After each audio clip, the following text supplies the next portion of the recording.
คนที่ประสงค์ที่จะไปทำงานต่างประเทศนะครับโดยถูกต้องตามกฎหมายของเขามีอย่างเช่นหนึ่งบริษัทจัดหางานนะครับบริษัทจัดหางานจัดส่งนะครับคนหางานที่ประสงค์จะไปทำงานต่างประเทศกับบริษัทจัดหางานครับซึ่งได้รับอนุญาตจากกรมการจัดหางานนะครับโดยคนงานจะเสียค่าบริการและก็ค่าใช้จ่ายตามที่กฎหมายกำหนดนะครับอันนี้ก็ไม่ต้องเป็นห่วงเกี่ยวกับการถูกหลอกถูกลวงนะครับอีกอย่างหนึ่งการเดินทางไปทำงานต่างประเทศด้วยตนเองนะครับเป็นกรณีที่คนงานที่ทำงานในประเทศไทยนะครับติดต่อกับนายจ้างในต่างประเทศโดยตัวเองหรือกรณีที่เดินทางไปทำงานต่างประเทศแล้วไปทำสัญญานะครับทำสัญญาฉบับใหม่ถ้าหากคนหางานที่ประสงค์ไปทำงานต่างประเทศต้องแจ้งการเดินทางนะครับต่ออธิบดีกรมการจัดหางานนะครับหรือว่าผู้ที่อธิบดีมอบหมายนะครับก่อนเดินทางบ่น้อยกว่า15วันนะครับหรือติดต่อที่กรมการจัดหางานสำนักงานจัดหางานเขตกรุงเทพเขต1 ถึง 10นะครับแล้วก็สำนักงานจัดหางานจังหวัดทุกจังหวัดครับ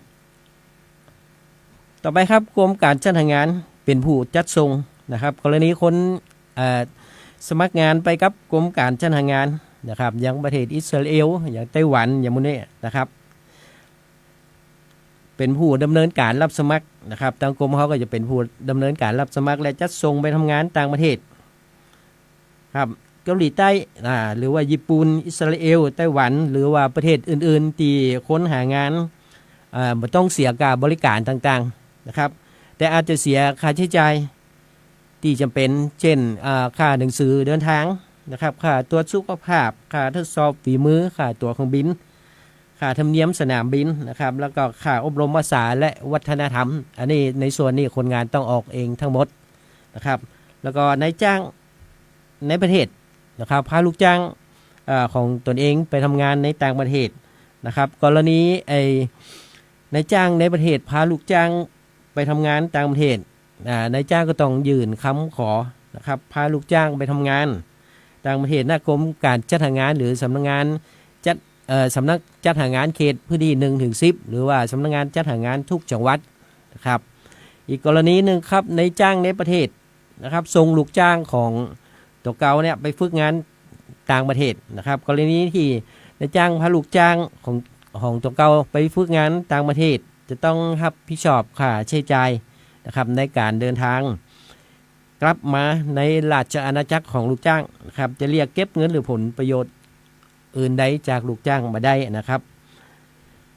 แล้วก็คนหางานที่จะเดินทางไปทำงานต่างประเทศนะครับจะต้องสมัครครับสมัครสมาชิกกองทุนนะครับเพื่อช่วยเหลือคนหางานนะครับกรณีไปทำงานต่างประเทศโดยส่งเงินเข้ากองทุนในอัตรา300 400 และ 500 บาทขึ้นทั้งนี้ก็ต้องขึ้นอยู่กับประเทศที่เดินทางไปทำงานนะครับคนหางานที่เป็นสมาชิกกองทุนก็จะได้รับสิทธิประโยชน์จากกองทุนนะครับตามระยะเวลาของสัญญาจ้างนะครับถ้าคนหางานยังอยู่หรือว่าทำงานอยู่ในต่างประเทศคนหางานก็จะได้รับสิทธิประโยชน์ต่อไปอีก5 ปีนะครับตั้งแต่วันครบกำหนดสัญญาจ้างหรือวันที่สัญญาจ้างสิ้นสุดนะครับ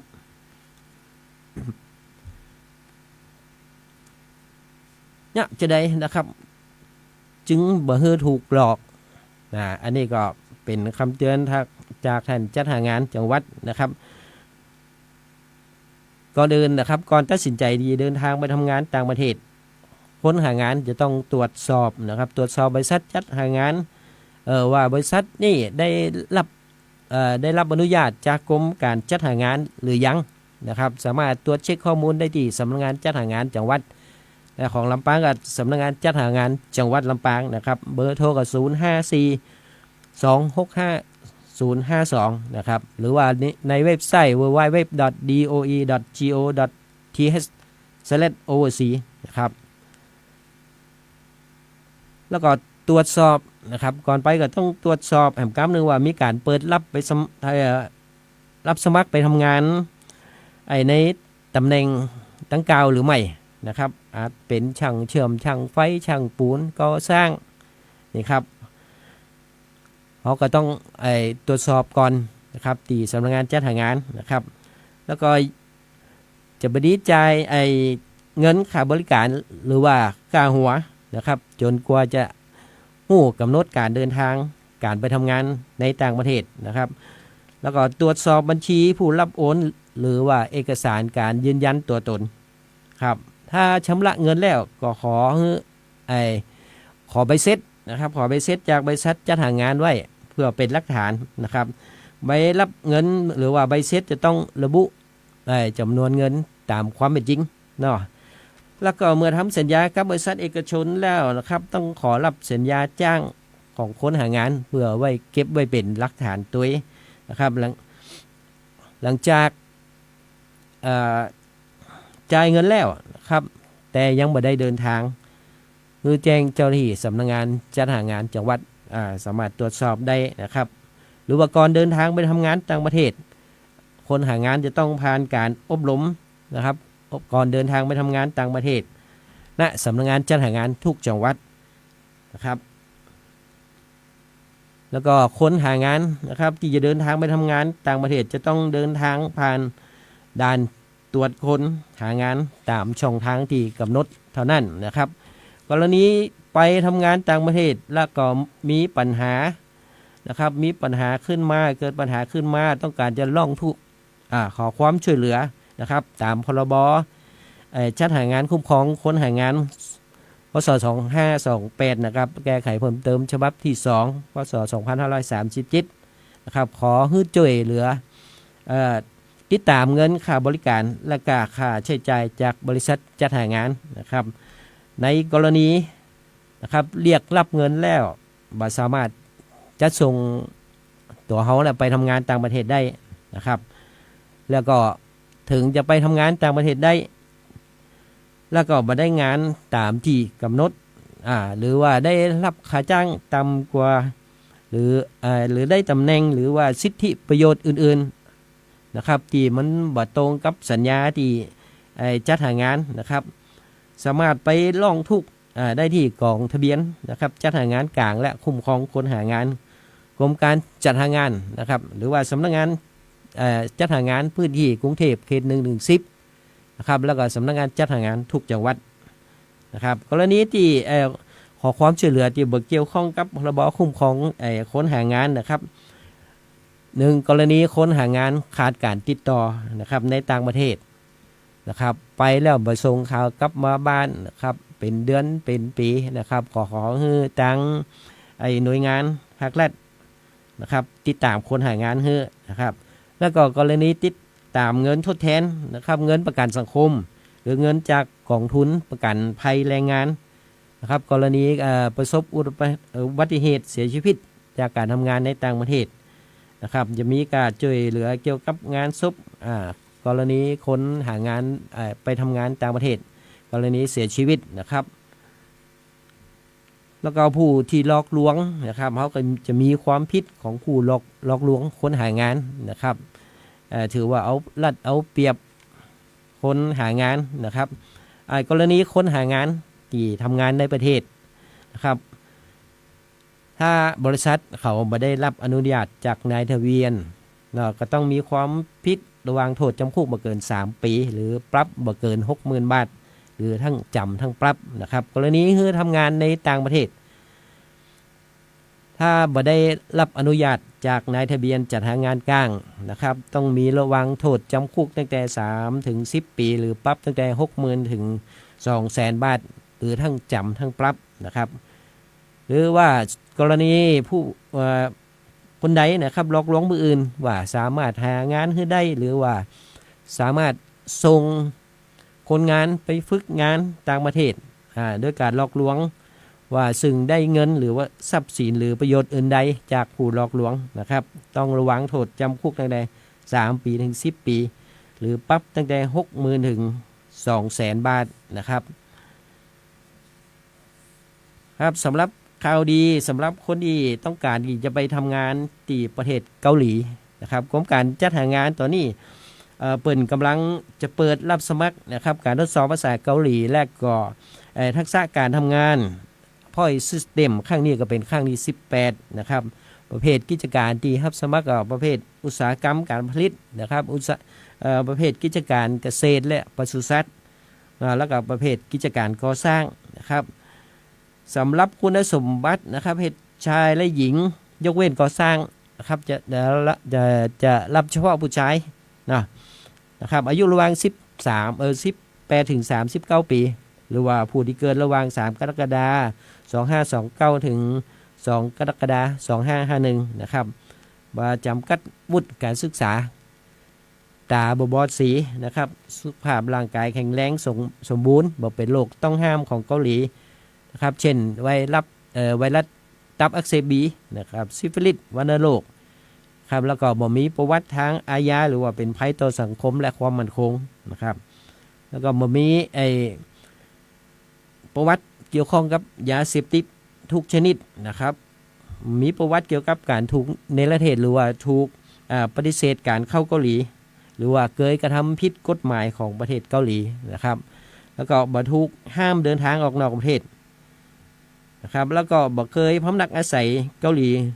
โดยวีซ่า E9 หรือ E10 นะครับ E9 ก็ประเภททำงานที่มันใช่ช่างระดับฝีมือนะครับ E10 ก็วีซ่าของลูกเรือที่ไปทำงานเป็นประมงนะครับหลักฐานในการยื่นในการสมัครในการทดสอบภาษาเกาหลีครั้งนี้นะครับรูปถ่ายสีหน้าตรงบ่เฮือเห็นหูนะครับพื้นหลังสีขาวและสวมเสื้อสีขาวชุดสุภาพบ่สวมหมวกนะครับบ่สวมแว่นตาต้องถ่ายรูปเพื่อเป็นปัจจุบันนะครับบ่มีการปรับแต่งหรือว่าบ่มีวิธีการใดๆตามไฟล์JPEG หรือว่าความละเอียด10ถึง15ขนาด300ถึง350พิกเซลนะครับภาพถ่ายหนังสือเดินทางที่ยังบ่หมดอายุนับกรณีที่เฮามีหนังสือเดินทางอยู่แล้วนะครับโดยระบุวันเดือนปีเกิดครบถ้วนครับแล้วก็ภาพถ่ายหน้าบัตรประชาชนที่ยังบ่หมดอายุเตื้อนะครับระบุวันเดือนปีเกิดครบนะครับช่วงเวลาที่รับสมัครนะครับ2ถึง6กรกฎาคม2569ครับเหลืออีกบ่กี่วันนะครับอันนี้ก็จะสิ้นเดือนมิถุนายนนะครับการรับสมัคร2ถึง6กรกฎาคม2569นะเป็นการเปิดรับสมัครโดยกรมการจัดหางานเปิดรับสมัครจัดหางานเท่านั้นนะครับหรือว่าสามารถสมัครได้ที่ toea.doe.go.th นะครับสมัครได้ตัวเองได้เลยนะครับแล้วก็แถมข่าวนะครับกรณีคนหางานต้องการอยากจะไปทำงานไต้หวันนะครับซึ่งตอนนี้กรมการจัดหางานกับเปิดรับสมัครในแต่วันที่8ถึง30มิถุนายนเป็นต้นมานะครับสมัครทำงานไต้หวันกับนายจ้างบริษัท Formosa Heavy Industrial Corporation นะครับเปิ่นก็จะรับช่างเชื่อม22อัตราช่างประกอบ10อัตรานะครับเพศชายนะครับอันนี้เพศหญิงมาเอาเนาะเพศชายอายุ22ถึง45ปีบริบูรณ์นะครับมาจำกัดส่วนสูงและน้ำหนักระดับสายตาปกติแล้วก็บ่บอดสีนะครับบ่จำกัดวุฒิการศึกษาแล้วก็บ่มีประวัติอาชญากรรมนะครับมีประสบการณ์ด้านการเชื่อมท่อและถังโลหะอัตราเงินเดือนก็ 29,500 เหรียญไต้หวันนะครับแล้วคิดเป็นเงินไทยก็ประมาณ 3,415 บาทครับสามารถสมัครได้ที่ไลน์ของสอบถามครับสอบถามไปที่สำนักงานจัดหางานก่อนก็ได้หรือว่าเข้าไปที่เว็บไซต์www.doe.go.th ลำปางนะครับโทรศัพท์กับ054265052นะครับกรณีเฮาบ่พักเบรกแล้วครับเป็นงานต่างดาวนะครับตั้งจัดหางานเพิ่นก็แจ้งมาว่าการยื่นเปลี่ยนนายจ้างและการแจ้งเข้าทำงานกับนายจ้างในระบบ e-work permit เนาะเซฟอย่างหนึ่งคนต่างดาวยื่นคำขอเปลี่ยนหรือเพิ่มนายจ้างด้วยตนเองนะครับโดยลงทะเบียนที่เว็บไซต์ e-work permit การยื่นคำขอเปลี่ยนหรือเพิ่มนายจ้างบต44นะครับเอกสารนี้ต้องใจก็หนังสือเดินทางนะครับเอกสารการเปลี่ยนรายการบต46นะครับใบอนุญาตทำงานหลักฐานการเข้ามาในราชอาณาจักรนะครับแล้วในการยื่นคำขอเปลี่ยนแปลงรายการก็เสียค่าใช้จ่ายประมาณ400 บาทนะครับนายจ้างฐานประกอบการก็สามารถแจ้งเข้าทำงานได้หรือว่ากดรับคนต่างด้าวเข้าทำงานในหัวข้อการแจ้งต่างด้าวเข้าทำงานกับนายจ้างเป็นบต52นะครับติดต่อสอบถามได้ที่สำนักงานจัดหางานจังหวัดลำปางนะครับเดี๋ยวขออนุญาตแถมน้อยเดี๋ยวครับภายในเดือนหน้าเดือนประมาณเดือนสิงหาครับปลายเดือนสิงหาจะมีงานจ็อบแฟร์2026ลำปางนะครับในวันศุกร์ที่21ถึง22สิงหาที่โรงเรียนบุญยวาทวิทยาลัยนะครับเพื่อจุดประสงค์เพื่อเปิดโลกทัศน์จุดประกายความคิดให้นักเรียนนักศึกษาประชาชนทั่วไปนะครับได้รู้จักอาชีพการเรียนรู้ฝึกอาชีพอิสระนะครับข้อมูลด้านอาชีพข่าวสารตลาดแรงงานนะครับเพื่อใช้เป็นแนวทางพัฒนาต่อยอดในการประกอบอาชีพนะเพื่อเพิ่มโอกาสการมีเงินทำผู้ว่างงานนะครับนายจ้างก็สามารถรับพนักงานโดยตรงนะครับภายในงานก็พบ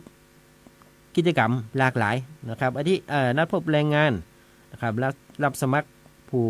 ปฏิบัติงานเทคนิคคนไทยเพื่อไปทำงานประเทศญี่ปุ่นหรือว่า IM Japan นะครับการสอนเขียนรีซูเม่โดยจากจ็อบ MKK นะครับการประกอบอาชีพอิสระนะครับการจำหน่ายสินค้านะครับของกลุ่มผู้รับงานคนพิการและก็ผู้สูงอายุนะครับอันนี้ก็เตรียมเอกสารเตรียมอันนี้ไว้ครับประมาณเดือนสิงหาปลายเดือนครับเอาปะกันเห็นเตือนหนึ่งครับสำหรับวันนี้นะครับเวลาก็หมดเวลานะครับปะการทำกรรมวันจันทร์นะครับทางสวท 97.0 เมกะเฮิรตซ์แห่งนี้ทุกวันจันทร์นะครับสำหรับวันนี้ครับขอขอบคุณผู้ฟังทุกท่านผมสุพันธ์ยันทาและสำนักงานจัดหางานขอลาไปก่อนสวัสดีครับรายการบ่ายเมาส์เล่าข่าวจัดหางานโดยสำนักงานจัดหางานจังหวัดลำปางทุกวันจันทร์ 13 นาฬิกาทางสถานีวิทยุกระจายเสียงแห่งประเทศไทยจังหวัดลำปาง FM 97 เมกะเฮิรตซ์บริการด้วยใจเพื่อคนไทยมีงานทำ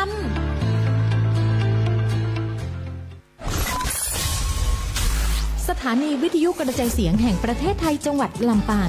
97 เมกะเฮิรตซ์ให้ความรู้คู่ความสุข